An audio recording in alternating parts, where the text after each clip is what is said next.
സ്വാന്തനമേകിയവൻ ഇസ്രായേലിൻ ദൈവം, സ്തുതികളിൻ ദൈവം, അവനുന്നതനാ ദൈവം, സർവശക്തനവൻ ദൈവം.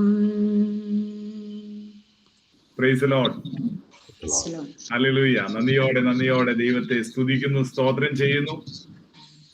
അനുഗ്രഹിക്കപ്പെട്ട ഈ കൂട്ടായ്മയിൽ ഒരിക്കൽ കൂടി കർത്താവിന്റെ എളിയ സാക്ഷിയായി ദൈവമക്കളുടെ മധ്യത്തിലായിരിക്കാൻ വലിയവനായ ദൈവം അടിയനെ ഇടയാക്കിയ വലിയേറിയ കൃപയ്ക്കായി നന്ദിയോടെ ദൈവത്തെ സ്തുതിക്കുന്നു. കർത്താവ് ഇത്രയും നമ്മെ സഹായിച്ചു, ഇത്രയും നമ്മെ ബലപ്പെടുത്തി, അനേകർക്ക് സത്യവചനത്തെ വിളമ്പി കൊടുക്കുവാൻ കഴിഞ്ഞ നാളുകളിലെല്ലാം സിയോൻ പ്രയർ ഫെലോഷിപ്പിനെ ദൈവം എടുത്ത് ഉപയോഗിക്കുന്നത് ഓർത്ത് നന്ദിയോടെ സ്തോത്രം ചെയ്യുന്നു.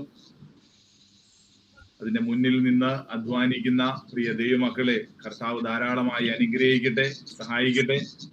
നമ്മുടെ ഈ കൂട്ടായ്മയ്ക്ക് അനേക സത്യവചനങ്ങള് മനസ്സിലാക്കി കൊടുക്കുവാൻ തക്കവണ്ണം ദൈവം നമ്മെ ഓരോരുത്തരെയും എടുത്ത് ഉപയോഗിക്കുന്നല്ലോ, അത് ഓർത്ത് സ്തോത്രം ചെയ്യുന്നു.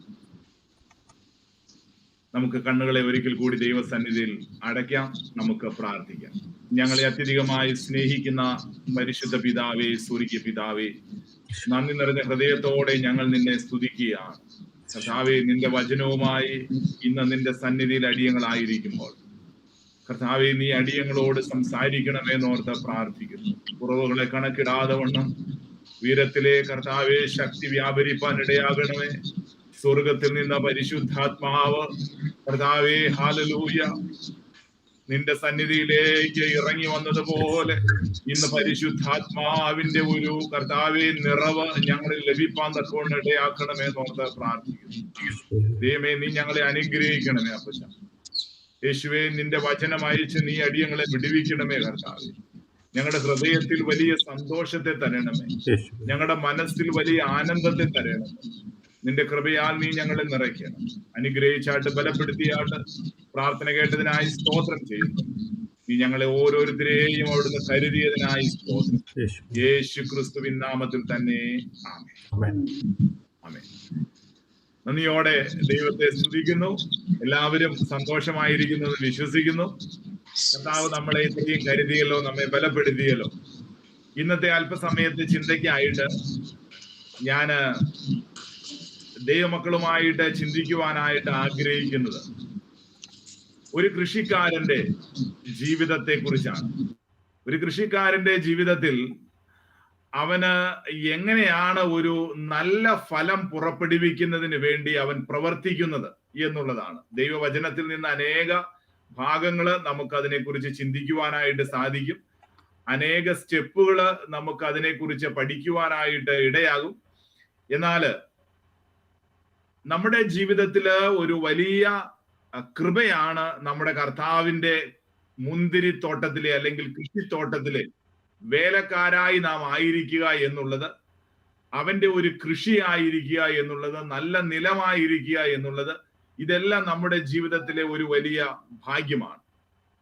ഇന്ന് ഈ നാളുകളിൽ നമുക്ക് കാണുവാനായിട്ട് സാധിക്കുന്നത് ഒരു വിത്ത് മുതൽ അതിന്റെ കൊയ്ത്ത് വരെ എങ്ങനെയാണ് ഒരു കൃഷിക്കാരൻ തന്റെ ജീവിതത്തിൽ ഫലം പ്രതീക്ഷിക്കുന്നത് എന്നുള്ളത് നാം ഓർത്തിരിക്കേണ്ടത് ആവശ്യമാണ്. അതിനു വേണ്ടിയിട്ടാണ് ഇന്ന് ഒരു 7 സ്റ്റെപ്പുകൾ, അതെല്ലാം ഇന്ന് പറയുവാനായിട്ട് സാധിക്കുമോ എന്ന് അറിയത്തില്ല.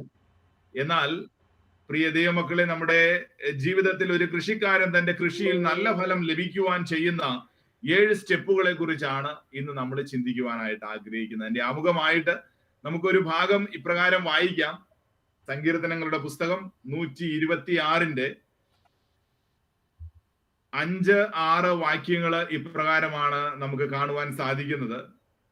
കണ്ണുനീരോടെ വിതയ്ക്കുന്നവർ ആർപ്പോടെ കൊയ്യും, വിത്ത് ചുമന്ന് കരഞ്ഞും വിതച്ചും കൊണ്ട് നടക്കുന്നു, കറ്റ ചുമന്നും ആർത്തും കൊണ്ട് വരുന്നു. കണ്ണുനീരോടെ ഉള്ള ഒരു വിത, കണ്ണുനീരോടെ വിതയ്ക്കുന്നവർ ആർപ്പോടെ കൊയ്യുന്ന ഒരു ദിവസമുണ്ട്. നമുക്കറിയാം, ഈ കൃഷിയിടങ്ങളിലെല്ലാം പണ്ട് വലിയ ബുദ്ധിമുട്ടാണ് ഒരു കൃഷിക്കാരന്റെ ജീവിതത്തിൽ. ഈ നാളുകളിലും അങ്ങനെ തന്നെയാണ്. അനേക ആത്മഹത്യകളെല്ലാം കൃഷിക്കാരുടെ ഇടയിൽ നടക്കുന്നതെല്ലാം നമുക്ക് കാണുവാൻ സാധിക്കുന്നു. കാരണം ഒരു കൃഷിക്കാരൻ എന്നുള്ളത് അത് സുഖിച്ച് ഒരു AC റൂമിൽ ഇരുന്ന് ചെയ്യുന്ന ഒരു ജോലിയല്ല ഒരു കൃഷിക്കാരന്റെ ജോലി എന്നുള്ളത്. ഒരു കൃഷിക്കാരൻ അവന്റെ ജോലി ചെയ്യുമ്പോൾ അവൻ ആ കൃഷിയിടത്തിലേക്ക് ഇറങ്ങുകയാണ്. ഒരു കൃഷിക്കാരൻ ജോലി ചെയ്യുമ്പോൾ അവൻ വെയിൽ കൊള്ളുകയാണ്, അവൻ മഴ കൊള്ളുകയാണ്, അവന്റെ ശരീരം മുഴുവൻ ചെളി നിറഞ്ഞ് അവനൊരു കൃഷിക്കാരന്റെ ജീവിതം എന്നുള്ളത് ഒരു വ്യക്തിയും ആഗ്രഹിക്കുന്ന ഒരു കാര്യമല്ല. അല്ലെങ്കിൽ ഒരു വൈറ്റ് കോളർ ജോബ് അല്ല ഒരു കൃഷിക്കാരൻ ചെയ്യുന്നത്. അവൻ മണ്ണിലേക്ക് ഇറങ്ങി ചെയ്യുന്ന ഒരു വേലയാണ്. ആ വേലയ്ക്ക് കഠിനമായ അധ്വാനമുണ്ട്. ഇന്ന് അനേകർക്ക് ഈ കൃഷി ചെയ്യുന്നതിനുള്ള താല്പര്യമെല്ലാം കുറഞ്ഞതിന്റെ ഒരു കാരണം അതാ. നമ്മുടെ കേരളത്തിൽ തന്നെ ഇന്ന് ഇത്രമാത്രം ജോലിക്ക് വേണ്ടിയിട്ട് നോർത്ത് ഇന്ത്യയിൽ നിന്നെല്ലാം ആളുകൾ വന്നിരിക്കുന്നതിന്റെ കാരണം എന്തെന്ന് ചോദിച്ചാൽ, നമ്മുടെ മലയാളികൾക്ക് ഒരുവിധം വിദ്യാഭ്യാസം എല്ലാം മറ്റുള്ള ദേശത്തേക്കാൾ കൂടുതൽ ഉള്ളതുകൊണ്ട് അവരെ ഈ വൈറ്റ് കോളർ ജോബ് ചെയ്യാനായിട്ട് ആഗ്രഹിക്കുന്നവരാ ഇന്ന്. അതുകൊണ്ട് തന്നെയാണ് ഇന്ന് അനേക രോഗങ്ങളും നമ്മുടെ കേരളത്തെ പിടിച്ചിരിക്കുന്നത്. കാരണം ദൈവം ആഗ്രഹിക്കുന്നത് ഒരു മനുഷ്യൻ ഈ ഭൂമിയിൽ ജീവിക്കുമ്പോൾ അവൻ നന്നായിട്ട് വിയർക്കണം, അവൻ കഠിനാധ്വാനം ചെയ്യണം, എങ്കിൽ മാത്രമേ ആ ശരീരത്തിന് ബലം ലഭിക്കത്തുള്ളൂ. പക്ഷെ ഇതൊന്നും ചെയ്യുവാനായിട്ട് ആഗ്രഹമില്ലാതെ ജീവിക്കുന്ന ഒരു തലമുറയായി ഇന്നത്തെ തലമുറ മാറിയിരിക്കുന്ന നമുക്ക് കാണുവാൻ സാധിക്കും. എന്നാൽ പ്രിയ ദൈവമക്കളെ, ഞാൻ പറയട്ടെ, നമ്മുടെ ജീവിതത്തില് ദൈവം നമ്മെക്കുറിച്ച് ആഗ്രഹിക്കുന്നത് ഒരു കൃഷിക്കാരന്റെ ഉത്തരവാദിത്വമായിട്ടാണ്. നാം ഇറങ്ങിത്തിരിക്കേണ്ട എന്ന് പറഞ്ഞാൽ നാം ചെയ്യേണ്ട ജോലികൾ ചെയ്യുക എന്നുള്ളതല്ല, പക്ഷെ ഒരു മിഷണറി ലൈഫ് അതിനെക്കുറിച്ചാണ്, അല്ലെങ്കിൽ ഒരു സുവിശേഷ വേല എന്നുള്ളതിനെ കുറിച്ച് തന്നെ ഞാൻ ചിന്തിക്കുമ്പോൾ അത് ഒരു കൃഷിക്കാരന്റെ ഒരു ജീവിതവുമായിട്ട് വളരെ ബന്ധപ്പെട്ട് കിടക്കുന്നു എന്ന് കാണുവാനായിട്ട് ഇടയായിട്ടുണ്ട്. കാരണം ഒരു മിഷണറി വേല ചെയ്യുന്നത് അതൊരു വിത്ത് വിതയ്ക്കുന്ന ഒരു കൃഷിക്കാരന്റെ ഉത്തരവാദിത്വം പോലെയാണ് ഞങ്ങൾക്ക് കാണുവാനായിട്ട് സാധിച്ചിട്ടുള്ളത്. അവിടെ അതുകൊണ്ടാണ് സങ്കീർത്തനക്കാരൻ ഇവിടെ പറയുന്നത്, കണ്ണുനീരോടെ വിതയ്ക്കുന്നവർ ആർപ്പോടെ കൊയ്യും. ഇവിടെ രണ്ട് തരത്തിലുള്ള, ഒന്ന് ഭൗതികതരമായിട്ടുള്ള ഒരു കൃഷിയെ കുറിച്ച് എടുത്തുകൊണ്ട് നമ്മൾ ആത്മീകമായ ഒരു കൃഷിയെ കുറിച്ച് ഇവിടെ ചിന്തിക്കുകയാണ്. ആത്മീകമായ കൃഷി എന്നുള്ളത് നാം വിതയ്ക്കുന്ന വിത്ത് എന്നുള്ളത് ദൈവവചനമാണ് എന്നുള്ളത് നമുക്ക് വളരെ വ്യക്തമായി അറിയാം. ഈ ദൈവവചനമായിരിക്കുന്ന വിത്ത് വിതയ്ക്കുന്നതിന് വേണ്ടിയിട്ടാണ് ദൈവം നമ്മെ ഇന്ന് അയച്ചിട്ടുള്ളത്. അനേക സ്ഥലങ്ങളിൽ നാം ആയിരിക്കുന്ന ഇടങ്ങളിലെല്ലാം ചെയ്യേണ്ടത് അതാണ്. കാരണം ഈ വിത്ത് വിതയ്ക്കുക എന്നുള്ളത് പ്രിയ ദൈവമക്കളെ ഒരു പാസ്റ്ററിന്റെയോ ഒരു സുവിശേഷകന്റെയോ ഒരു മിഷണറിയുടെയോ ഒരു അച്ഛന്റെയോ മാത്രം ഉത്തരവാദിത്വമല്ല.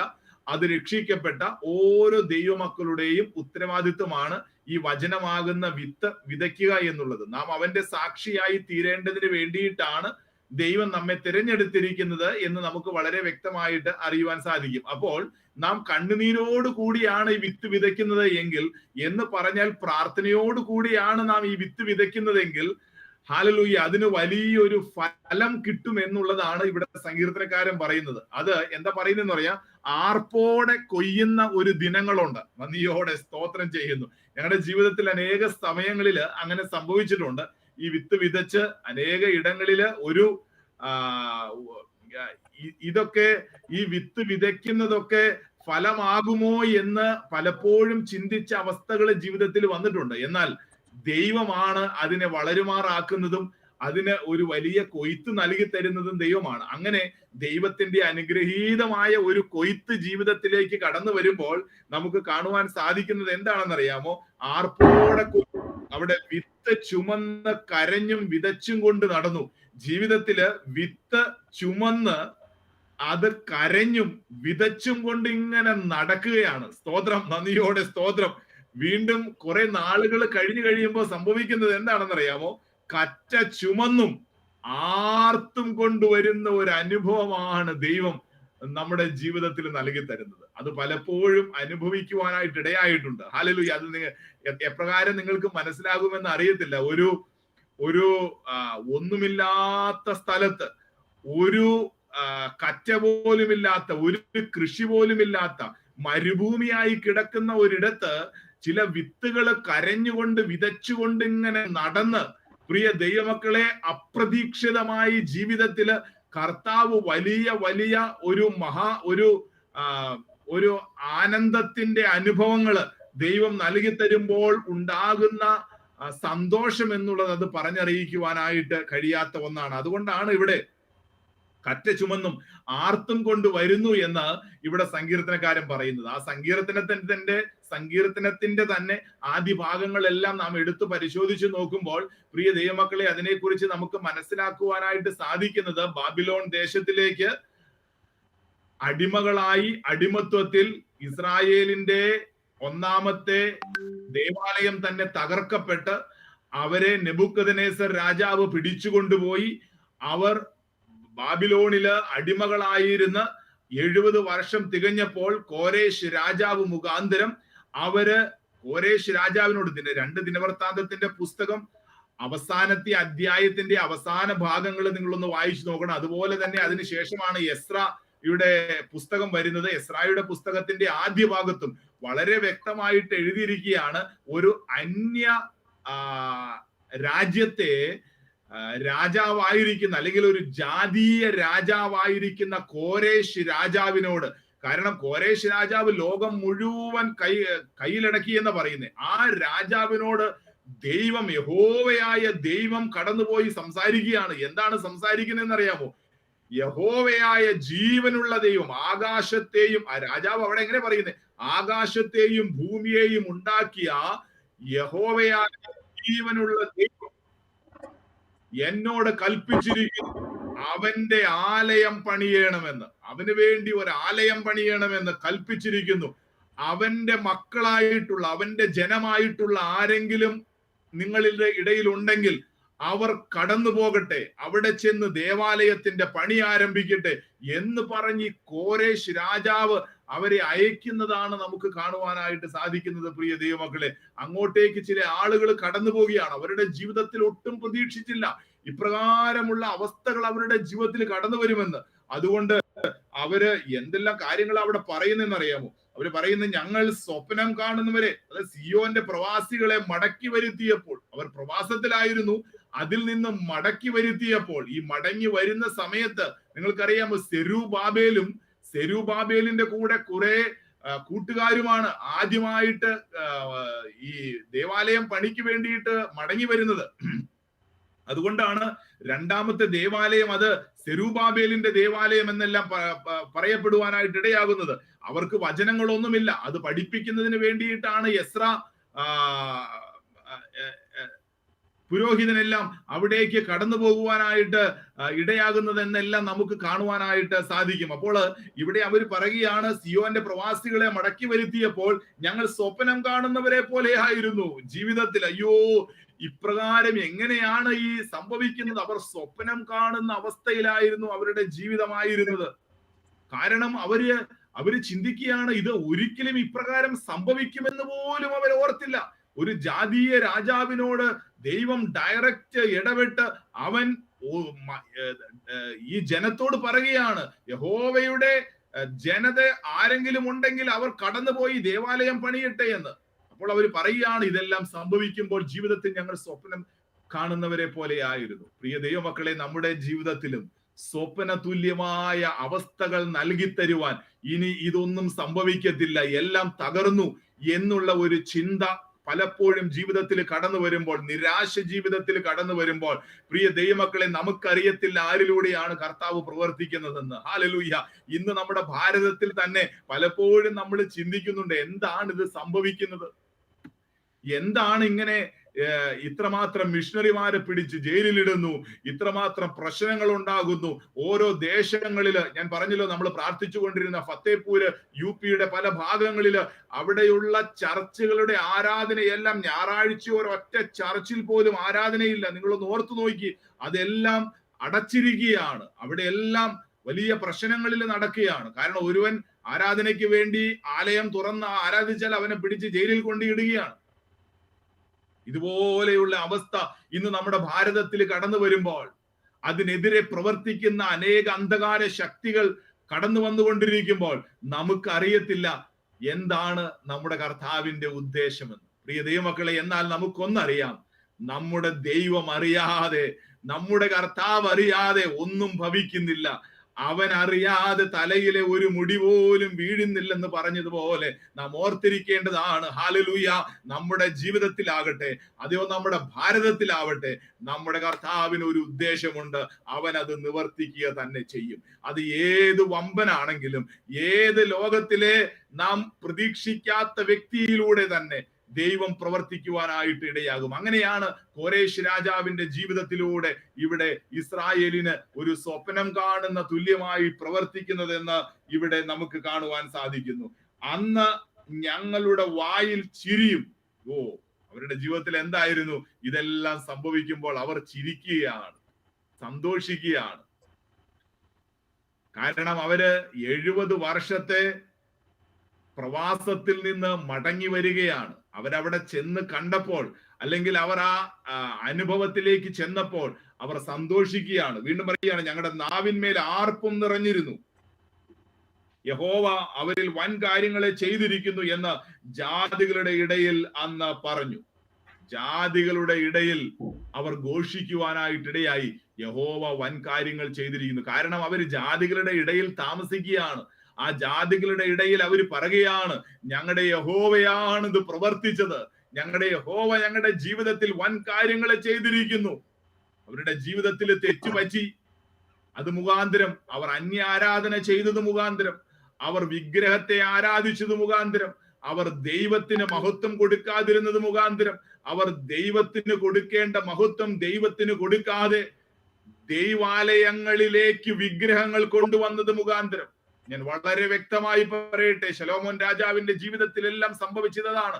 അതിനുശേഷം വന്ന രാജാക്കന്മാരുടെ ജീവിതത്തിലെല്ലാം സംഭവിച്ചതാണ്. അവരെന്ത് ചെയ്തു? അവർ ജീവനുള്ള ദൈവത്തെ മാത്രം ആരാധിച്ച് അവനോട് മാത്രം പ്രാർത്ഥിക്കേണ്ട യെരൂശലേം ദൈവാലയത്തിലേക്ക് അന്യാരാധന കൊണ്ടുവന്നു, വിഗ്രഹങ്ങളെ കൊണ്ടുവന്നു.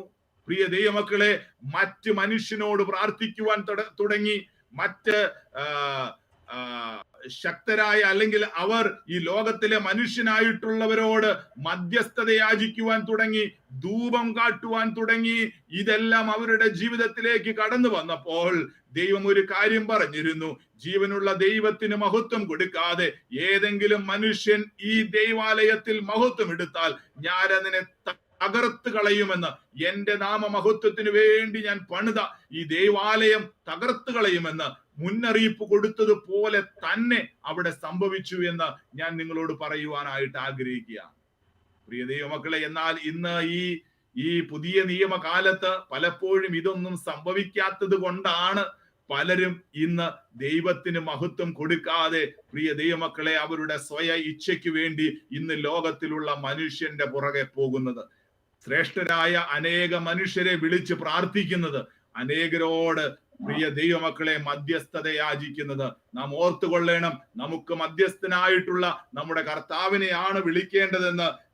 അതുകൊണ്ട് അവരെന്താണ് ഈ ജാതികളുടെ ഇടയിൽ തന്നെ ആ ജാതികളോട് പറയുകയാണ്, ഞങ്ങളുടെ യഹോവ ഞങ്ങളുടെ ദൈവം വൻ കാര്യങ്ങളെ ചെയ്തിരിക്കുന്നു എന്ന് ജാതികളുടെ ഇടയിൽ അന്ന് അവർ സാക്ഷ്യം പറഞ്ഞു.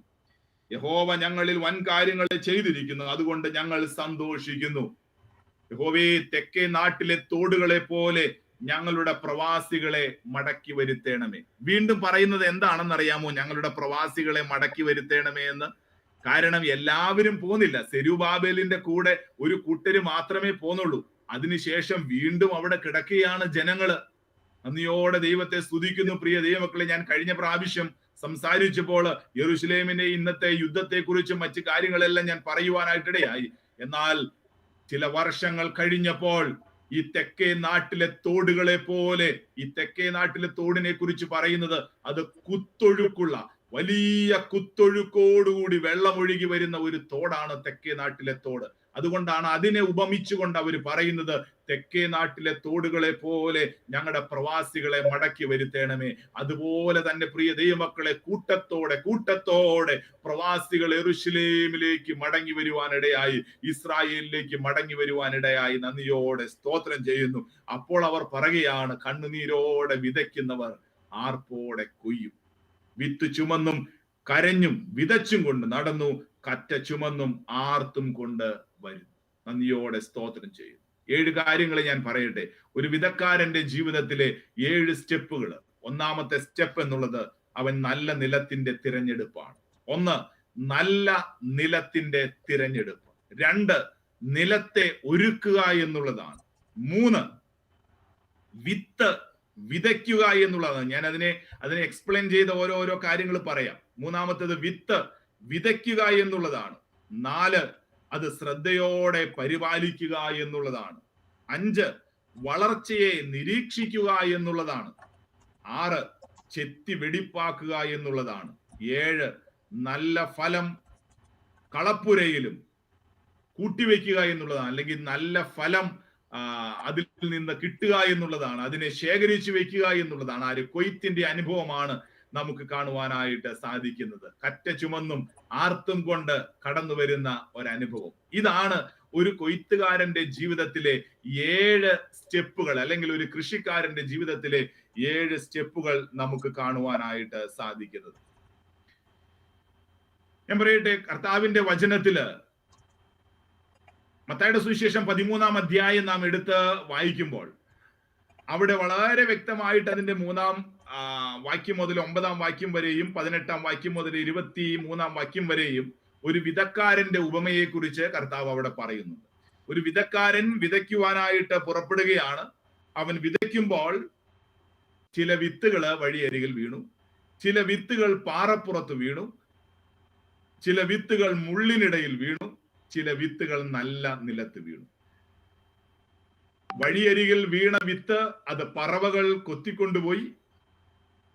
പാറപ്പുറത്ത് വീണ വിത്ത് അതിന് വേര് ഇറങ്ങിച്ചെല്ലുന്നതിന് വേണ്ടിയിട്ട് സ്ഥലമില്ലായകയാൽ അവിടെ സംഭവിക്കുന്നത്, അത് വെയില് വന്നപ്പോൾ അത് കരിഞ്ഞു പോകുവാനായിട്ട് ഇടയായി. അതിന് നിൽക്കുവാനായിട്ടുള്ള ശേഷി ഉണ്ടായിരുന്നില്ല.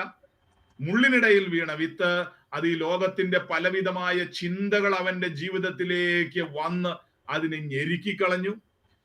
4-മതായിട്ടുള്ളത് നല്ല നിലത്ത്, ഒരുക്കിയ നിലത്ത് വീണ വിത്ത് 30, 60, 100 മേനി ഫലം കൊടുത്തു എന്ന് നമുക്ക് അവിടെ കാണുവാനായിട്ട് സാധിക്കും. ഈ വിത്ത് വിതയ്ക്കുന്നതിന് വേണ്ടി 2 കാര്യങ്ങളെ കുറിച്ച് നമുക്ക് വളരെ വ്യക്തമായി അതിനെ ആ ഭാഗത്തേക്ക് കടന്നു വരുമ്പോൾ നമുക്ക് ചിന്തിക്കാം. 1, ഈ ലോകത്തിലെ വിത്ത് വിതയ്ക്കുന്നവര്. 2, ഈ വിത്ത് വളർന്നു വന്നതിന് ശേഷം ആ വിത്ത് ഒരു മരമായി, അല്ലെങ്കിൽ അത് ഒരു ദൈവ പൈതലായി തീരുമ്പോൾ, പ്രിയ ദൈവമക്കളെ, ആ ദൈവ പൈതൽ തന്നെ അവന്റെ ഉള്ളിലുള്ള വിത്ത് അവൻ വീണ്ടും വിതയ്ക്കുന്നവനായി തീരുകയാണ്. സ്തോത്രം. അതാണ് വചനം വിതയ്ക്കുന്നതിനെ കുറിച്ച് നമുക്ക് കാണുവാൻ സാധിക്കുന്നത്. 1-മത്തെ സ്റ്റെപ്പ് നമുക്ക് ചിന്തിക്കാം. അതെന്താണെന്ന് വെച്ചാല് അതൊരു തിരഞ്ഞെടുപ്പാണ്. തിരഞ്ഞെടുപ്പ്.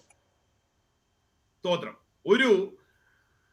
ഒരു സുവിശേഷ വേല അല്ലെങ്കിൽ ഒരു വ്യക്തിയുടെ ജീവിതത്തില് 2 കാര്യങ്ങളാണ് ഒരു തിരഞ്ഞെടുക്കുന്നതിനെ കുറിച്ച്, അല്ലെങ്കിൽ ഒരു നിലത്തിന്റെ തിരഞ്ഞെടുപ്പ് എന്നുള്ളത് നമുക്ക് കാണുവാനായിട്ട് സാധിക്കുന്നു. ഒരു നിലത്തെ നമുക്ക് തിരഞ്ഞെടുക്കണം. എവിടെയാണ് ഞാൻ കൃഷി ചെയ്യുവാനായിട്ട് പോകുന്നത്? അത് ഞങ്ങൾ അതിനെക്കുറിച്ച് ഫീൽഡ് എന്ന് പറയും.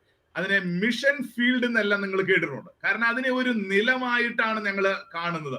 ഞങ്ങളുടെ ഒരു ലീഡർ ഉണ്ടായിരുന്നു. അദ്ദേഹത്തിന്റെ ഇപ്പോൾ ഞങ്ങളുടെ ജനറൽ സെക്രട്ടറി ആയിട്ട് വർക്ക് ചെയ്യുന്ന രാജാ സിംഗ് എന്ന് പറയും. ഞങ്ങളുടെ ഫീൽഡ് സെക്രട്ടറി ആയിട്ട് ഞാൻ ഉത്തർപ്രദേശിലായിരുന്ന സമയത്ത് അദ്ദേഹം, പ്രിയ ദൈവമക്കളെ, ചില ഗോതമ്പിന്റെ കതിരുകള് ഒരു പാത്രത്തിലൊക്കെ ആക്കി അത് നട്ട് ഞങ്ങളെ ഓരോരുത്തരുടെയും അടുക്കിലെ കൊണ്ടുവന്ന് ഞങ്ങൾക്ക് അത് ഗിഫ്റ്റ് ആയിട്ട് തരുമായിരുന്നു. കാരണം ആ കതിരുകൾ നല്ല കതിരുകളാണ്. അത് എപ്പോഴും നിങ്ങൾ കണ്ടുകൊണ്ടിരിക്കണം. ഈ കതിരുകൾ കാണുമ്പോൾ നിങ്ങൾ ഓർത്തുകൊള്ളണം, ഇതൊരു വലിയ കൊയ്ത്താണ്. ഹല്ലേലൂയ. ഈ ദേശത്ത് ഇതൊരു വലിയ കൊയ്ത്താണ്. എപ്പോഴും നിങ്ങൾ ഇതിനെ നോക്കി പ്രാർത്ഥിച്ചു കൊണ്ടിരിക്കണം. ഇത് കാണുമ്പോൾ നിങ്ങൾ പ്രാർത്ഥിക്കണം, കർത്താവേ, ഇതുപോലെ ഈ ഒരു കതിരിൽ എത്രമാത്രം കതിർ മണികളുണ്ടോ, ആ ഓരോ കതിർ മണികൾ ഓരോ ഗോതമ്പിന്റെ നെല്ലായിട്ട്, അല്ലെങ്കിൽ അതിന്റെ ഓരോ ചെടികളായിട്ട് മാറേണ്ടതാണ്. ആ ചെടികളിൽ അനേക മണികൾ ഉണ്ടാകേണ്ടതാണ്. അതുകൊണ്ട് നിങ്ങൾ ഇത് കാണുമ്പോൾ എപ്പോഴും പ്രാർത്ഥിച്ചു കൊണ്ടിരിക്കണം. ഈ വിളഞ്ഞു കിടക്കുന്ന ഈ ഗോതമ്പ് ഇത് കൊയ്യുന്നതിന് വേണ്ടിയിട്ടാണ് നിങ്ങളെ ഇങ്ങോട്ട് കൊണ്ടുവന്നിട്ടുള്ളത്. ഹല്ലേലൂയ. അതിനുവേണ്ടി നിങ്ങൾ കണ്ണുനീരൊഴുക്കി പ്രാർത്ഥിക്കണമെന്നെല്ലാം പറഞ്ഞ് ഞങ്ങളെ ആദ്യ നാളുകളിൽ ബലപ്പെടുത്തുമായിരുന്നു, ഞങ്ങളെ എൻകറേജ് ചെയ്യുമായിരുന്നു. അപ്പോൾ ഒരു വ്യക്തി ഒരു മിഷൻ ഫീൽഡിലേക്ക് കടന്നു ചെല്ലുമ്പോൾ പ്രിയ ദൈവമക്കളെ, വിത്ത് വിതയ്ക്കുന്നതിന് വേണ്ടി അവൻ അതിനെ തിരഞ്ഞെടുക്കേണ്ടത് ആവശ്യമാണ്. ആ സ്ഥലത്തെ തിരഞ്ഞെടുക്കും. അതുപോലെ തന്നെ ദൈവവചനം വിതയ്ക്കുന്നതിന് വേണ്ടി പ്രിയ ദൈവമക്കളെ, അത് എന്താണെന്ന് ചോദിച്ചാൽ, ഒന്ന് ഞാൻ പറഞ്ഞല്ലോ, ഒരു മിഷൻ ഫീൽഡ്. രണ്ട്, ആ സ്ഥലം എന്നുള്ളത് നമ്മുടെ ഹൃദയമാണ്. ഹല്ലേലൂയ. നമ്മുടെ ഹൃദയത്തിലാണ് ഈ വിത്ത് വിതയ്ക്കുന്നത്. നാം ഓരോരുത്തരും ഓരോ മിഷൻ ഫീൽഡിന്റെ അല്ലെങ്കിൽ ഓരോ വിളനിലമാണ് എന്നുള്ളത് ദൈവവചനത്തിലൂടെ നമുക്ക് കാണുവാനായിട്ട് സാധിക്കും. അതുകൊണ്ട് നാം ഓർത്തിരിക്കേണ്ടത് ആവശ്യമാണ്. എവിടെയാണ് ഇന്നും അനേകർ ചെന്നിട്ടില്ലാത്ത, തിരഞ്ഞെടുത്തിട്ടില്ലാത്ത അനേക സ്ഥലങ്ങളുണ്ട്. നിങ്ങൾക്കറിയാമോ, ഇന്നും സുവിശേഷം എത്തിച്ചേർന്നിട്ടില്ലാത്ത അനേക സ്ഥലങ്ങളുണ്ട്. ഇതുവരെയും ആ ദേശത്തെ തിരഞ്ഞെടുത്തിട്ടില്ല. ഇന്ന് സുവിശേഷം കേട്ടിട്ടില്ലാത്ത അനേക വ്യക്തികളുണ്ട്. യേശു എന്ന നാമം പോലും കേട്ടിട്ടില്ലാത്ത അനേക വ്യക്തികളുണ്ട്. നാം അതിനെക്കുറിച്ചൊക്കെ ചിന്തിക്കേണ്ടത് ആവശ്യം. നമുക്കൊക്കെ ഇത്രമാത്രം ഒരു ഭാഗ്യം നമ്മുടെ കർത്താവ് നൽകി തന്നല്ലോ ഈ യേശുവിനെ കുറിച്ചൊക്കെ കേൾക്കുവാനായിട്ട്. പക്ഷെ ഇതുപോലും കേട്ടിട്ടില്ലാത്ത എത്രയോ ആളുകളുണ്ട്. പക്ഷെ നാം ഒരു കാര്യം ഓർത്തിരിക്കണം, കർത്താവ് എന്നെ തിരഞ്ഞെടുത്തു എന്നുള്ള ഒരു ചിന്ത നമ്മുടെ ജീവിതത്തിലുണ്ടോ? എന്റെ കർത്താവ് എന്നെ കണ്ടു എന്നുള്ള ഒരു ചിന്ത നമ്മുടെ ജീവിതത്തിലുണ്ടോ? നാം ഓർത്തിരിക്കേണ്ടത് ആവശ്യമാണ്. പ്രിയ ദൈവമക്കളെ, ദൈവത്തിന്റെ വചനം എന്താ പറയുന്നതെന്ന് അറിയാമോ? പിതാവ് ആകർഷിച്ചിട്ടല്ലാതെ ആരും പുത്രനെ അറിയുന്നില്ല. ആമേൻ. ഈ നിലമാകുന്ന ഹൃദയത്തിന്റെ തിരഞ്ഞെടുപ്പ് എന്നുള്ളത് അത് പിതാവ് തിരഞ്ഞെടുക്കുന്നത്. എന്നെയും നിങ്ങളെയും, ഹല്ലേലൂയ, നമ്മളെ യേശുവിനെ അറിയുവാനുള്ള കാരണം എന്തെന്നറിയാമോ? നമ്മുടെ പിതാവ് നാം നമ്മുടെ അമ്മയുടെ ഗർഭപാത്രത്തിൽ ഉരുവാകുന്നതിന് മുൻപേ നമ്മെ കണ്ട ഒരു കർത്താവാണ്. അവൻ നമ്മെ തിരഞ്ഞെടുത്തതാണ്. ഹല്ലേലൂയ. നന്ദിയോടെ ദൈവത്തെ സ്തുതിക്കുന്നു. പ്രിയ ദൈവമക്കളെ, നാം ഒരു ക്രിസ്തീയ കുടുംബത്തിൽ ജനിച്ചു എന്നുള്ളത് കൊണ്ട് ക്രിസ്ത്യാനിയായി ജീവിക്കുന്നവനാണോ നാം ഓർത്തിരിക്കേണ്ടത് ആവശ്യമാണ്. ഒരു ക്രിസ്തീയ കുടുംബത്തിൽ ജനിച്ചു എന്നുള്ള ഒരു കാരണം കൊണ്ട് മാത്രമാണോ ഞാൻ ഇന്നൊരു ദൈവ പൈതലായിരിക്കുന്നത്? ഒരിക്കലുമല്ല. നാം ഓർക്കേണ്ടതാണ്, നമ്മോട് തന്നെ ചോദിക്കണം, എന്നെ പിതാവ് തിരഞ്ഞെടുത്തിട്ടുണ്ടോ? എന്നെ അവൻ തിരഞ്ഞെടുത്തത് കൊണ്ടാണോ ഞാൻ ഇന്ന് യേശുവിനെ അറിയുവാനായിട്ട് ഇടയായത്? അവനെ യഥാർത്ഥമായി എനിക്ക് അതുകൊണ്ട് അറിയുവാൻ സാധിച്ചിട്ടുണ്ടോ? ആ ഒരു ഉറപ്പ് എന്റെ ജീവിതത്തിൽ ഉണ്ടോ എന്നുള്ള ഒരു ചിന്ത നമ്മുടെ ജീവിതത്തിലേക്ക് കടന്നു വരണം. അതാണ് ഈ നിലത്തെ തിരഞ്ഞെടുക്കുക എന്നുള്ളത്. പിതാവ് ആകർഷിച്ചിട്ടല്ലാതെ ആരും പുത്രനെ അറിയുന്നില്ല. വീണ്ടും യോഹന്നാന്റെ സുവിശേഷം, വിശുദ്ധ യോഹന്നാന്റെ സുവിശേഷം 15-ാം അധ്യായം അതിന്റെ 16-ാം വാക്യത്തിൽ ഇപ്രകാരമാ പറയുന്നത്. ആരെങ്കിലും ഒന്ന് വായിക്കാമോ? വിശുദ്ധ യോഹന്നാന്റെ സുവിശേഷം 15-ാം അധ്യായം 16-ാം വാക്യം.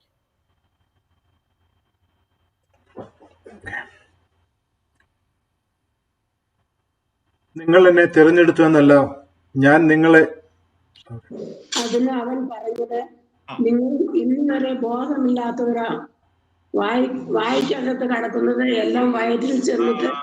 യോഹന്നാന്റെ സുവിശേഷം 15-ാം അധ്യായം 16-ാം വാക്യം. നിങ്ങൾ എന്നെ തിരഞ്ഞെടുത്തു എന്നല്ല, ഞാൻ നിങ്ങളെ തിരഞ്ഞെടുത്തു, നിങ്ങൾ പോയി ഫലം കായ്ക്കേണ്ടതിന്, നിങ്ങളുടെ ഫലം നിലനിൽക്കേണ്ടതിനും നിങ്ങളെ ആക്കി വെച്ചുമിരിക്കുന്നു. ആമേൻ. സ്തോത്രം. നന്ദിയോടെ ദൈവത്തെ സ്തുതിക്കുന്നു, സ്തോത്രം ചെയ്യുന്നു. എനിക്ക് ശ്വാസം വിടാനായിട്ട് ഒരു അവസരം കിട്ടുന്നതിന് വേണ്ടിയിട്ടാണ് നിങ്ങളോടൊന്ന് വായിക്കാനായിട്ട് പറഞ്ഞത്. നന്ദിയോടെ ദൈവത്തെ സ്തുതിക്കുന്നു.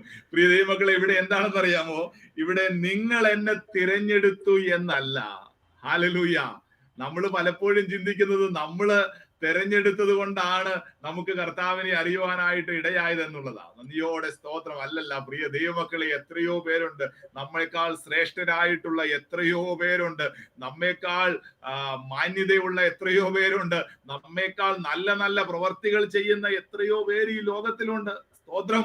എന്നാൽ നമ്മെ അവൻ തിരഞ്ഞെടുത്തതാണ്. അതുകൊണ്ട് ഇവിടെ യോഹന്നാന്റെ സുവിശേഷത്തിൽ പറയുകയാണ്, നിങ്ങൾ എന്നെ തിരഞ്ഞെടുത്തു എന്നല്ല, ഞാൻ നിങ്ങളെ തിരഞ്ഞെടുത്ത് നിങ്ങൾ പോയി ഫലം കായ്ക്കേണ്ടതിന്, നിങ്ങളുടെ ഫലം നിലനിൽക്കേണ്ടതിനും നിങ്ങളെ ആക്കി വെച്ചുമിരിക്കുന്നു. സ്തോത്രം. ഹല്ലേലൂയ. ഞാൻ നിങ്ങളെ തിരഞ്ഞെടുത്തു എന്ന് അവിടെ പറയുകയാണ്. അനേക സ്ഥലങ്ങളിൽ പറയുന്നുണ്ട്, പ്രിയ സഹോദരന്മാരെ, നിങ്ങളുടെ വിളിയും തിരഞ്ഞെടുപ്പും ഉറപ്പാക്കുവിൻ. നിങ്ങളുടെ വിളിയും തിരഞ്ഞെടുപ്പും ഉറപ്പാക്കുവിൻ. നമ്മെ തിരഞ്ഞെടുത്ത ഒരു കർത്താവുണ്ട്, നമ്മെ വിളിച്ചു വേർതിരിച്ച ഒരു കർത്താവുണ്ട്. അവന് നന്ദി അർപ്പിക്കണം. കർത്താവേ, ഈ ഹൃദയത്തെ നീ തിരഞ്ഞെടുത്തല്ലോ. എന്തിനു വേണ്ടിയിട്ടാണെന്നറിയാമോ? വിത്ത് വിതയ്ക്കുവാൻ. ഇതിനെ ഒന്ന് ഒരുക്കി ഇതിൽ വിത്ത് വിതയ്ക്കുവാൻ നീ എന്നെ തിരഞ്ഞെടുത്തല്ലോ എന്നുള്ള ഒരു വലിയ പ്രാർത്ഥന നമ്മുടെ ജീവിതത്തിൽ ഉണ്ടാകണം. ആ ഒരു ഉറപ്പ് നമുക്കുണ്ടാവണം. എന്നെ എൻ്റെ കർത്താവ് ശരിക്കും തിരഞ്ഞെടുത്തിട്ടുണ്ടോ, അതോ ഞാൻ ഒരു ക്രിസ്തീയ കുടുംബത്തിൽ ജനിച്ചു എന്നുള്ളത് കൊണ്ട് ഞാൻ യേശുവിലേക്ക് വന്നതാണോ എന്നുള്ളത് നാം ഓർത്തിരിക്കേണ്ടത് ആവശ്യമാണ്. അതുകൊണ്ട് കർത്താവിന് നന്ദി പറയണം. ദൈവമേ, നീ എന്നെ തിരഞ്ഞെടുത്തെങ്കിൽ ഞാൻ നിന്റേതാണ്. നീ എന്നെ തിരഞ്ഞെടുത്തെങ്കിൽ ഞാൻ നിന്റേതാണ്. നീ എന്നെ തിരഞ്ഞെടുത്തത് എന്തിനാണ്? നീ എന്നെ വിളിച്ചത് എന്തിനാണ്? അതുകൊണ്ടാണ് പറയുന്നത്, നിങ്ങളുടെ തിരഞ്ഞെടുപ്പും വിളിയും തിരഞ്ഞെടുപ്പും ഉറപ്പാക്കുവീൻ എന്ന് പറയുന്നത് അതുകൊണ്ടാണ്. പറയുന്നുണ്ട്, പ്രിയ സഹോദരന്മാരെ, നിങ്ങളുടെ വിളിയും തിരഞ്ഞെടുപ്പും ഉറപ്പാക്കുവീൻ. അത് ഉറപ്പാക്കുവിൻ. എന്നെ കർത്താവ് യഥാർത്ഥമായി വിളിച്ചിട്ടുണ്ടോ, എന്നെ തിരഞ്ഞെടുത്തിട്ടുണ്ടോ, ഞാൻ അവന്റെ മകനും മകളുമായി തീർന്നിട്ടുണ്ടോ എന്നുള്ളത് ഉറപ്പാക്കുക. രണ്ടാമത്, പ്രിയ ദൈവമക്കളെ, ആ സ്ഥലത്തെ ഒരുക്കുക എന്നുള്ളതാണ്. എന്ന് പറഞ്ഞാൽ ആ തിരഞ്ഞെടുത്ത ഹൃദയത്തെ ഒരുക്കുക എന്നുള്ളതാണ് രണ്ടാമത്തെ കാര്യമായിട്ട് നമുക്ക് കാണുവാനായിട്ട് സാധിക്കുന്നത്. എന്തിനാണ് ശരിക്കും ഈ നിലം ഒരുക്കുന്നത് എന്നറിയാമോ? നമ്മൾ ആരും ഒരു കൃഷി സ്ഥലത്തേക്ക് ചെന്ന് അവിടെ ഒരിക്കലും വെറുതെ പോയി കാട് പിടിച്ച് കിടക്കുന്ന ഒരു സ്ഥലത്ത് പോയി വിത്ത് വിതയ്ക്കാറില്ല. വിത്ത് വിതയ്ക്കുന്നതിന് മുമ്പ് ആദ്യം തന്നെ അതിന്റെ കളകളെ അത് പറിച്ചു കളയും, പുല്ല് ചെത്തിക്കളയും, അവിടെയുള്ള കല്ലുകള് പറക്കിക്കളയും, അവിടെ ഏതെങ്കിലും കുറ്റികളോ മുള്ളുകളോ മറ്റോ ഉണ്ടെങ്കിൽ എല്ലാം അത് ആ സ്ഥലത്ത് നിന്ന് മാറ്റിക്കളയും. നന്ദിയോടെ സ്തോത്രം ചെയ്യുന്നു. കാരണം വിത്ത് വിതയ്ക്കുവാൻ പാകമായ ഒരു നിലമാക്കുന്നതിന് വേണ്ടിയിട്ടാണ്. സ്തോത്രം. അതിനുശേഷം അതിനെ കിളയ്ക്കും. അത് കിളച്ച് ആ മണ്ണിനെ, പ്രിയ ദൈവമക്കളെ, അത് സോഫ്റ്റ് ആക്കി തീർക്കാനായിട്ട് ഇടയാകും. അതിലെ വിത്ത് വിതയ്ക്കുവാൻ പാകമായ നല്ല മണ്ണായി, ഇളകിക്കിടക്കുന്ന ഒരു മണ്ണായി അതിനെ തീർക്കുവാനായിട്ടിടയാകും. കല്ലായിട്ടുള്ളതിനെ, ഹല്ലേലൂയ, തറഞ്ഞു കിടക്കുന്നതിനെ പ്രിയ ദൈവമക്കളെ ഇളക്കി പരുവപ്പെടുത്തും. എന്തിനു വേണ്ടിയിട്ടാണെന്നറിയാമോ? എങ്കിലേ ആ വിത്ത് അതിന്റെ ഉള്ളിട്ട് ഇറങ്ങി ചെല്ലത്തുള്ളൂ. സ്തോത്രം. നന്ദിയോടെ ദൈവത്തെ സ്തുതിക്കുന്നു, സ്തോത്രം ചെയ്യുന്നു. ഇന്ന് ലോകത്തിൽ നമുക്കറിയാം, ഈ വിത്ത് അനേക ഹൃദയങ്ങളില് പാറപ്പുറത്ത് വിതയ്ക്കപ്പെട്ട വിത്ത് പോലെ ഇങ്ങനെ കിടക്കുകയാണ്. സ്തോത്രം. അനേക ഹൃദയങ്ങളിൽ ഇത് ഇറങ്ങിച്ചെല്ലുവാൻ ഇടയാകുന്നില്ല. കാരണം എന്തെന്ന് വെച്ചാൽ, പ്രിയ ദൈവമക്കളെ, ഒരുക്കമില്ലാത്ത, ഒരുങ്ങിയിട്ടില്ലാത്ത, വഴിയിൽ വിതയ്ക്കപ്പെട്ടതുപോലെ, മുള്ളിനിടയിൽ വിതയ്ക്കപ്പെട്ടതുപോലെ, പ്രിയ ദൈവമക്കളെ, പാറപ്പുറത്ത് വിതയ്ക്കപ്പെട്ടതുപോലെ ഒരുക്കമില്ലാത്ത അനേക ഹൃദയങ്ങളെ നമുക്ക് കാണുവാനായിട്ട് സാധിക്കും. പക്ഷെ നമ്മുടെ കർത്താവ് നമ്മളോട് പറയുന്നത് ഒരു ഒരുക്കമാണ്. ആ ഒരുക്കം എവിടെ ഉണ്ടാകേണ്ടത് അറിയാമോ? നമ്മുടെ ഹൃദയത്തിലാണ് ആ ഒരുക്കം ഉണ്ടാകേണ്ടത്. നമ്മുടെ ഹൃദയത്തെ നോക്കുന്ന കർത്താവുണ്ട്. ഇന്ന് അതില് പലപ്പോഴും പല ദുഷ്ടതകളും നിറഞ്ഞു കിടക്കുകയാണ്. ഈ കൃഷിസ്ഥലത്ത് വിത്ത് വിതയ്ക്കുവാൻ, അല്ലെങ്കിൽ വിത്ത് നല്ല ഫലം പുറപ്പെടുവിക്കുവാൻ പാകമല്ലാത്ത രീതിയിൽ അനേക അശുദ്ധികൾ നിറഞ്ഞു കിടക്കുകയാണ്. അതാണ് ഇന്ന് അനേക ഹൃദയത്തെ കുറിച്ച് പറയുവാനായിട്ടിടയാകുന്നത്. നിങ്ങൾ ചിലപ്പോൾ കേട്ടിട്ടുണ്ടാവും, ഈ ഞങ്ങള് സുവിശേഷ വേല ചെയ്യുന്ന സമയത്ത് തമ്പിയുടെ ഹൃദയം എന്ന് പറഞ്ഞ ഒരു ഹൃദയത്തെ ഞങ്ങൾ ഇങ്ങനെ കാണിക്കാറുണ്ട്. എനിക്ക് തോന്നുന്നത് ജോയിച്ചേട്ടനൊക്കെ അതിനെ കുറിച്ചൊക്കെ കണ്ടിട്ടുണ്ടാവും. അനേക സ്ഥലങ്ങളിൽ നമ്മൾ ആ ഒരു പിക്ചർ കാണിച്ചിട്ട് അതിനുശേഷം അതിന്റെ ഉള്ളിൽ ഇങ്ങനെ പലവിധമായ ജീവികൾ അതിന്റെ ഉള്ളിലുണ്ട്. തവളയുണ്ട്, പാമ്പുണ്ട്, മയിലുണ്ട്, അതിന്റെ ഉള്ളില് പുലിയുണ്ട്, പിന്നെ പന്നിയുണ്ട്. ഇതുപോലെ അനേക ജീവികൾ അതിന്റെ ഉള്ളിലുണ്ട്. ഇതിനെക്കുറിച്ചില്ല, ഇതിന്റെയൊക്കെ ഓരോരോ സ്വഭാവങ്ങളാണ് ഈ ഹൃദയത്തിന്റെ ഉള്ളിൽ കിടക്കുന്നത്. നന്ദിയോടെ സ്തോത്രം ചെയ്യുന്നു. പക്ഷേ പ്രിയ ദൈവമക്കളെ, അതിലേക്ക് പരിശുദ്ധാത്മാവ് ഇറങ്ങി വരുമ്പോൾ, ഹല്ലേലൂയ, ആ നിലം എങ്ങനെയാണ് ഒരുങ്ങുന്നത്? അതിൽ ഓരോ സ്വഭാവങ്ങൾ, ഈ ഹൃദയത്തിന്റെ ഉള്ളിലുള്ള സ്വഭാവങ്ങളെല്ലാം പതുക്കെ പതുക്കെ ഈ ഹൃദയത്തിൽ നിന്ന് ഓരോ ജീവികൾ മാറ്റപ്പെടുകയാണ്. അതെല്ലാം ഇറങ്ങിപ്പോവുകയാണ് ആ ഹൃദയത്തിൽ നിന്ന്. ഹല്ലേലൂയ. അവസാനം ആ ഹൃദയം പരിശുദ്ധാത്മാവിന്റെ കൺട്രോളിലാവുകയാണ്. അതാണ് പരിശുദ്ധാത്മ നിറവിലാകുക എന്ന് നമുക്ക് പറയുവാനായിട്ട് സാധിക്കുന്നത്. നാം പരിശുദ്ധാത്മാവിന്റെ കൺട്രോളിലാകുന്ന ഒരനുഭവമാണ് അവിടേക്ക് കടന്നു വരുന്നത്. അങ്ങനെയാണ് ഈ നിലം ഒരുങ്ങുന്നത്. സ്തോത്രം. അതിനുവേണ്ടി ദൈവമക്കൾ പ്രാർത്ഥിക്കുകയും കരഞ്ഞുകൊണ്ട് ഉപവസിച്ച് പ്രാർത്ഥിക്കുകയും ഈ വിത്ത് വിതയ്ക്കുകയും ഇതെല്ലാം ചെയ്യുമ്പോൾ, പ്രിയ ദൈവമക്കൾ, ഇത് പറഞ്ഞു കൊടുക്കുമ്പോൾ, പ്രാർത്ഥിക്കുമ്പോൾ ആ നിലങ്ങൾ എങ്ങനെ ഒരുങ്ങുകയാണ്. ഹല്ലേലൂയ. അങ്ങനെ ഒരുക്കമുള്ള ആ നിലത്തിലേക്കാണ് നാം വിത്ത് വിതയ്ക്കുന്നത്. നിങ്ങൾക്കറിയാമോ, ഞങ്ങള് വേലയ്ക്ക് വേണ്ടിയിട്ട് കടന്നു പോകുമ്പോൾ ഈ ആദിവാസിയുടെയിലാകട്ടെ അല്ലെങ്കിൽ നോർത്ത് ഇന്ത്യയിൽ എവിടെയും ആകട്ടെ, ഒരു സ്ഥലത്ത് ചെന്ന് പെട്ടെന്ന് പോയി വിത്ത് വിതയ്ക്കത്തില്ല. ആദ്യം തന്നെ ഉപവസിച്ച് പ്രാർത്ഥിച്ച് ആ ദേശത്തിന്റെ കുറുകയും നെറുകയും നടക്കും, പ്രാർത്ഥിച്ചുകൊണ്ട് നടക്കും. ഹല്ലേലൂയ. ഞങ്ങൾ രാവിലെ നടന്നു പോകും, വൈകിട്ട് ഈ സമയങ്ങളിലെല്ലാം ആ ദേശത്തുകൂടി അതിന്റെ ഓരോ മുക്കിലും മൂലയിലും ഇങ്ങനെ നടന്നുപോയി ഞങ്ങൾ പ്രാർത്ഥിക്കും. ദൈവമേ, ഈ ദേശത്തെ നീ ഒരുക്കണമേ, വിത്ത് വിതയ്ക്കുന്നതിന് വേണ്ടി പൈശാചിക ബന്ധനങ്ങളെ നീ മാറ്റണമേ, ഇവിടെയുള്ള ജനത്തിന്റെ ഹൃദയത്തെ നീ ഒരുക്കണമേ എന്ന് പറഞ്ഞ് ഞങ്ങൾ ഇങ്ങനെ പ്രാർത്ഥിക്കുവാനായിട്ടിടയാകും. പ്രിയ ദൈവമക്കളെ, അങ്ങനെയാണ് അവിടേക്ക് കടന്നുപോയി ഇതിനു വേണ്ടി പ്രവർത്തിക്കുന്നത് എന്ന് ഞാൻ പറയുവാനായിട്ട് ആഗ്രഹിക്കുകയാണ്. അപ്പൊ ഹൃദയത്തെ ഒരുക്കണം. പ്രിയ ദൈവമക്കളെ, നമ്മുടെ ജീവിതത്തിലും ഇന്ന് ദൈവം നോക്കുന്നത് നമ്മുടെ ഹൃദയത്തെയാണ്. ദൈവം കാണുന്നത് നമ്മുടെ ഹൃദയത്തെയാണ്. നമ്മുടെ ഹൃദയം എത്ര നാളായി ഹല്ലേലൂയ ഈ ദൈവത്തിന്റെ വചനവുമായി നാം ഇറങ്ങിത്തിരിക്കുന്നു, ഈ ദൈവത്തിന്റെ വചനം നാം കേൾക്കുന്നു, ഒരു ക്രിസ്ത്യാനിയായി നാം ജീവിക്കുന്നു. ഈ വചനത്തിന് വേണ്ടി നമ്മുടെ ഹൃദയത്തെ ഒരുക്കിയിട്ടുണ്ടോ എന്നുള്ളത് ശാന്തമായി നാം ഓർത്തിരിക്കേണ്ടത് ആവശ്യമാണ്. യിരെമ്യാ പ്രവാചകന്റെ പുസ്തകം 17-ാം അധ്യായം, യിരെമ്യാ പ്രവാചകന്റെ പുസ്തകം 17-ാം അധ്യായം, അതിന്റെ 9-10 വാക്യങ്ങൾ നാം എടുത്ത് പരിശോധിച്ചു നോക്കുമ്പോൾ, ഹൃദയം എല്ലാറ്റിനേക്കാളും കപടവും വിഷവുമുള്ളതെന്ന് അവിടെ നമുക്ക് കാണുവാനായിട്ട് സാധിക്കുന്നു. നന്ദിയോടെ സ്തോത്രം. ഒന്ന് വായിക്കാമോ അത്? ഹൃദയം എല്ലാറ്റിനേക്കാളും കപടവും വിഷമവുമുള്ളത് അത് ആരാഞ്ഞറിയുന്നവൻ ആർ?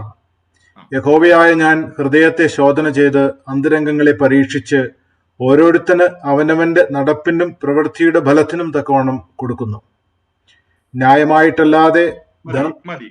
മർക്കോസിന്റെ സുവിശേഷം 7-ാം അധ്യായം അതിന്റെ 20 മുതലുള്ള വാക്യങ്ങൾ, മർക്കോസിന്റെ സുവിശേഷം 7-ാം അധ്യായം അതിന്റെ 20 മുതലുള്ള വാക്യങ്ങൾ വായിക്കുമ്പോൾ, മനുഷ്യനിൽ നിന്ന് പുറപ്പെടുന്നത് എന്താണെന്ന് അവിടെ വളരെ വ്യക്തമായിട്ട് പറയുന്നുണ്ട്. മനുഷ്യനിൽ നിന്ന് പുറപ്പെടുന്നത് അതാണ് അവനെ അശുദ്ധമാക്കുന്നത്. അവന്റെ ഹൃദയത്തിൽ നിന്ന് പുറപ്പെടുന്നത് അത് അവനെ അശുദ്ധമാക്കുന്നു എന്നെല്ലാം നമുക്ക് അവിടെ കാണുവാനായിട്ട് സാധിക്കുന്നു. അപ്പോൾ ദൈവം നമ്മളിൽ നിന്ന് ആഗ്രഹിക്കുന്നത് നമ്മുടെ ഹൃദയത്തിന്റെ ഒരു ശുദ്ധീകരണമാണ് എന്നുള്ളത് നമുക്ക് വളരെ വ്യക്തമായിട്ട് കാണുവാനായിട്ട് സാധിക്കും.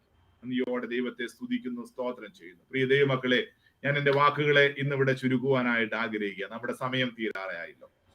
ഞാൻ പറയട്ടെ, ഞാൻ മറ്റുള്ള പോയിന്റുകള് പിന്നെ അടുത്ത സമയത്ത് എന്നെങ്കിലും ഞാൻ അതിനെക്കുറിച്ച് നമുക്ക് ഒരുമിച്ച് ചിന്തിക്കാം. വീണ്ടും ചില പോയിന്റുകളെല്ലാം ഉണ്ട്, അതിനെക്കുറിച്ച് നമുക്ക് പിന്നീട് ചിന്തിക്കാം. നമ്മൾ 2 കാര്യങ്ങളാണ് ഇന്ന് മെയിൻ ആയിട്ട് ചിന്തിച്ചത്. ഒന്നാമതായിട്ട് ഹല്ലേലൂയ, നിലത്തിന്റെ തിരഞ്ഞെടുപ്പ്. അവൻ നമ്മെ തിരഞ്ഞെടുത്തു എന്നുള്ളത് നാം ഓർത്തിരിക്കേണ്ടത് ആവശ്യമാണ്. അത് നാം ചിന്തിക്കണം. കർത്താവേ, എന്റെ വിളിയും തിരഞ്ഞെടുപ്പും ഞാൻ ഉറപ്പാക്കണം. എന്താണ് എന്റെ വിളി? എന്താണ് എന്റെ തിരഞ്ഞെടുപ്പ്? എന്തിനു വേണ്ടിയിട്ടാണ് എന്റെ കർത്താവ് എന്നെ തിരഞ്ഞെടുത്തത്? ഞാൻ യഥാർത്ഥമായി തിരഞ്ഞെടുക്കപ്പെട്ടവനാണോ? ഞാൻ യഥാർത്ഥമായി വിളിക്കപ്പെട്ടവനാണോ? എന്റെ കർത്താവ് എന്നെ തിരഞ്ഞെടുത്തിട്ടുണ്ടോ? അങ്ങനെയെങ്കിൽ അവൻ എന്നെ തിരഞ്ഞെടുത്തതിന് ഒരു ഉദ്ദേശമുണ്ട്. കർത്താവ്, ആ ഉദ്ദേശം എന്റെ ജീവിതത്തിൽ പൂർണ്ണമാകണം. ആ ഉദ്ദേശം എന്റെ ജീവിതത്തിൽ പൂർണ്ണമാകണം. രണ്ടാമതായിട്ടൊരു വേണം. ആ തിരഞ്ഞെടുത്ത ഹൃദയത്തെ, ആ തിരഞ്ഞെടുത്ത സ്ഥലത്തെ അവൻ എന്ത് ചെയ്യുന്നവനാണ്? അവൻ ഒരുക്കുന്നവനാണ്. ഹല്ലേലൂയ. അവൻ അതിനെ ഒരുക്കുന്ന കർത്താവാണ്. കർത്താവേ, നീ എന്റെ ഹൃദയത്തെ ഒന്ന് ഒരുക്കണമേ. നീ എന്റെ ഹൃദയത്തെ ഒന്ന് ശുദ്ധീകരിക്കണമേ.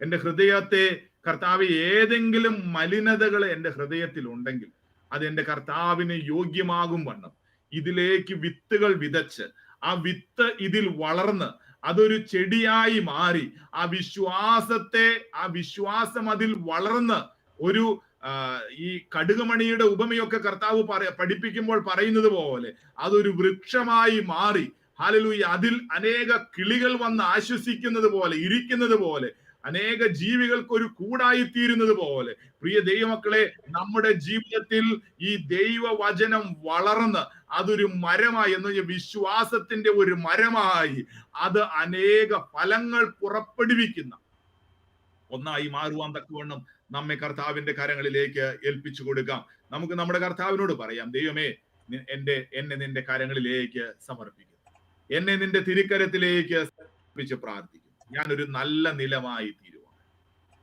കർത്താവ്, ഇന്ന് പലപ്പോഴും ദൈവമേ, വഴിയരികിൽ വീണ വിത്ത് പോലെയാണ് വചനം ഞാൻ കേൾക്കുമ്പോൾ. വചനം കേട്ടിട്ട് ആ മീറ്റിംഗ് തീരുന്നതോടുകൂടി അതെന്തൊക്കെയോ എന്റെ ഹൃദയത്തിൽ നിന്ന് ആരൊക്കെയോ അത് കൊത്തിക്കൊണ്ടു പോവുകയാണ്. പിന്നെ അതൊന്നും എന്റെ മനസ്സിലേക്ക് കടന്നു വരുന്നില്ല, എനിക്ക് അതൊന്നും പിന്നെ ഓർമ്മ കിട്ടുന്നില്ല. എന്റെ ജീവിതത്തിൽ ആ വിശ്വാസത്തിന്റെ ശക്തികൾ നിൽക്കുന്നില്ല എന്ന് ചിന്തിക്കുന്ന ആരെങ്കിലും ഉണ്ടെങ്കിൽ കർത്താവിനോട് പ്രാർത്ഥിക്കണം. കർത്താവേ, എന്റെ നിലത്തെ, എന്റെ ഹൃദയത്തെ നീ ഒന്ന് ഒരുക്കണമേ. പാറപ്പുറത്ത് പോയി വീണ വിത്ത് പോലെ കർത്താവേ, എന്റെ ഹൃദയത്തിലാകുവാൻ നീ ഇടയാക്കല്ലേ. ആഴത്തിലേക്ക് വേരിറങ്ങുവാൻ തക്കവണ്ണം നീ എന്റെ ഹൃദയത്തെ ഒന്ന് മയപ്പെടുത്തണമേ. കല്ല് പോലെയുള്ള ഹൃദയങ്ങളെ മെഴുകുപോലെ ഉരുക്കുന്ന ഒരു ദൈവമാണല്ലോ നീ. കർത്താവേ, ഞങ്ങൾക്ക് മാംസളമായ ഒരു ഹൃദയത്തെ നൽകി തരാമെന്ന് നിന്റെ വാഗ്ദത്തമുണ്ടല്ലോ. യേശുവേ, നീ ഞങ്ങളുടെ ഹൃദയത്തെ ഒന്ന് ഒരുക്കണമേ. വിശ്വാസത്തിന്റെ വചനങ്ങൾ, കൃപയുടെ വചനങ്ങൾ ഞങ്ങളുടെ ഹൃദയത്തിലേക്ക് ഒന്ന് ആഴത്തിൽ ഇറങ്ങട്ടെ കർത്താവേ. യേശുവിൽ മാത്രം ആശ്രയിച്ചുകൊണ്ട് സത്യവചനത്തിന്റെ വേര് ഞങ്ങളിൽ ഒന്ന് ഉറക്കട്ടെ കർത്താവേ. പലപ്പോഴും മുള്ളിനിടയിൽ വിതയ്ക്കപ്പെട്ട വിത്ത് പോലെ ഞങ്ങൾ വചനം കേൾക്കുന്നു എങ്കിലും കർത്താവേ, ലോകത്തിന്റെ പലവിധമായ ചിന്തകളാണ് ഞങ്ങളെ ഭരിക്കുന്നത്. ദൈവമേ, ഞങ്ങളുടെ ഭവനം ഈ ലോകത്തിലല്ല. ഈ ലോകത്തിൽ ഞങ്ങളൊരു സഞ്ചരിക്കുന്നവരാണ്. കർത്താവേ, ഞങ്ങളുടെ നിത്യമായ ഭവനത്തിലേക്ക് ഞങ്ങൾ എത്തുന്നത് വരെ ഈ ലോകത്തിൽ ഞങ്ങൾ ഇങ്ങനെ സഞ്ചരിച്ചു കൊണ്ടിരിക്കുന്നവരാണ്. കർത്താവേ, എന്നാൽ നിത്യമായ ആ ഭവനത്തിൽ ഞങ്ങൾ എത്തുന്നത് വരെ അനേക പ്രതികൂലങ്ങൾ, പ്രതിസന്ധികൾ ഞങ്ങളുടെ ജീവിതത്തിലേക്ക് കടന്നു വരുമ്പോൾ അതിനെയെല്ലാം നീ ഒന്ന് വെട്ടി മാറ്റണമേ അപ്പച്ച. ഞങ്ങളുടെ ഹൃദയത്തെ നീ ഒന്ന് ഒരുക്കി നല്ല നിലത്ത് വീണ വിത്ത് പോലെ 30, 60, 100 മേനി ഫലം പുറപ്പെടുവിക്കുവാൻ തക്കവണ്ണം നീ ഞങ്ങളുടെ ഹൃദയത്തെ ഒന്ന് ഒരുക്കണമേ എന്നോർത്ത് പ്രാർത്ഥിക്കും. ഞങ്ങളുടെ ദുശ്ചിന്തകളെ നീ മാറ്റണം, ഞങ്ങളുടെ അഹങ്കാരത്തെ നീ മാറ്റണം, ഞങ്ങളുടെ പണത്തോടുള്ള ആർത്തിയെ നീ ഒന്ന് മാറ്റണം, ഈ ലോകത്തിന്റെ ചിന്തകളെ ഞങ്ങളിൽ നിന്നൊന്ന് മാറ്റണം കർത്താവേ. ഞങ്ങളുടെ വൈരാഗ്യങ്ങളെ നീ മാറ്റണം, കുടുംബ കലഹങ്ങളെ നീ ഒന്ന് മാറ്റണം കർത്താവേ. ഞങ്ങളുടെ ജീവിതത്തിൽ കയ്പായിട്ടുള്ള അവസ്ഥകളെ നീ ഒന്ന് മാറ്റണം. ഞങ്ങളുടെ ഹൃദയത്തിൽ നിനക്ക് ഇഷ്ടമല്ലാത്ത ഏതെങ്കിലും ചിന്തകളുണ്ടെങ്കിൽ, ഏതെങ്കിലും പ്രവർത്തനങ്ങളുണ്ടെങ്കിൽ കർത്താവേ, ഞങ്ങളുടെ ഹൃദയത്തെ നീ ഒന്ന് ശുദ്ധീകരിക്കണമേ എന്നോർത്തു. നന്ദിയോടെ സ്തോത്രം കർത്താവേ, നന്ദിയോടെ സ്തോത്രം കർത്താവേ. ഓ, നന്ദിയോടെ ഞങ്ങൾ നിന്നെ സ്തുതിക്കുന്നു, നിന്റെ കരങ്ങളിലേക്ക് സമർപ്പിക്കുന്നു. നീ ഞങ്ങളെ അനുഗ്രഹിച്ചതിനായി സ്തോത്രം, നീ ഞങ്ങളുടെ പ്രാർത്ഥന കേട്ടതിനായി സ്തോത്രം, ഞങ്ങളെ നീ തൊട്ടതിനായി സ്തോത്രം. ഇന്ന് ആരെങ്കിലും നിന്റെ ഹൃദയത്തില് പൂർണ്ണമായി ഒരു അനുതാപത്തോടെ പ്രാർത്ഥിച്ചിട്ടുണ്ടെങ്കിൽ കർത്താവേ, നീ ഒന്ന് അനുഗ്രഹിക്കണമെന്ന് പ്രാർത്ഥന കേട്ടതിനായി സ്തുതിക്കുന്നു. യേശു ക്രിസ്തുവിൻ നാമത്തിൽ തന്നെ, ആമേൻ.